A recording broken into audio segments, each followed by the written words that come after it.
Boy, that escalated quickly. I mean, that really got out of hand fast.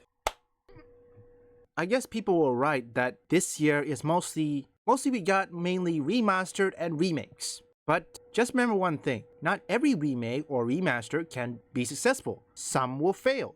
How do we know whether it fails or not? Besides, of course, Metacritics, there's also SteamDB. Now, before that, let's go check Metacritics. Now, this is a 5-year-old game, Resident Evil 2 Remake. Before I show you the rest, let me show you this one. Resident Evil 3. Resident Evil 3.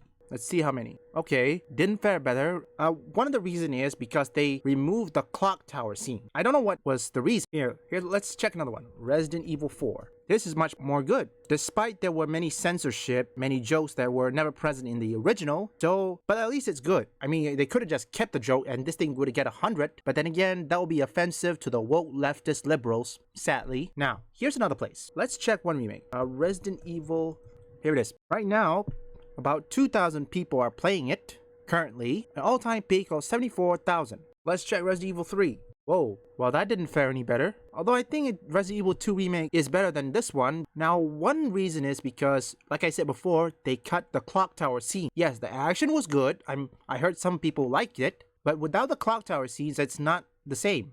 Here, let's check one more. Resident Evil 4. Now, it's similar. Now I think both Resident Evil 2, Resident Evil 3, and Resident Evil 4 Remake, there are some parts that have been cut that are not from the original. I don't know. If you guys know anything, put it in the comments. I mean, like I said, they are successful. Now, let's check another thing. The remastered. Let's check the recent one. Dead Rising Deluxe. Okay, 6,000. Not bad. I don't know about this one. I mean, it's dropping down. One of the reasons is lots of censorship.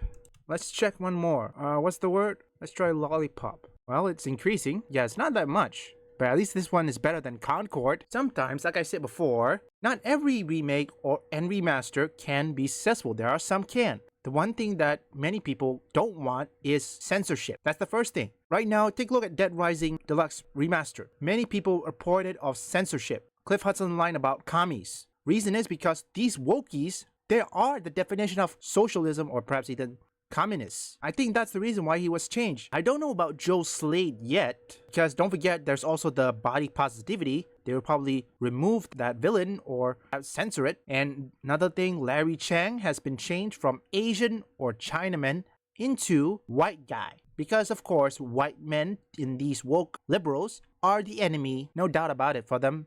And let's take for example Lollipop Chainsaw Repop. Why didn't any news outlet review it? Except they only give the same review IGN did in the original one. Why is that? The reason people are making this is not because of just graphics. That most people predict that many of these wokies, they're running out of ideas. Because not only that, recently many Sweet Baby Inc. people or employee who want to get a job, they are now being rejected. I mean, look, I don't condone this, but sadly, when you do things like this, when you make project fail or perhaps lay off many people because of your consultancy and also destroy video game company, I don't have sympathy for that. I never have sympathy for either Sweet Baby Inc. or Black Gold Gamer or anyone associated with them. As for Until Dawn, if you guys don't know, right now, there was a significantly layoffs.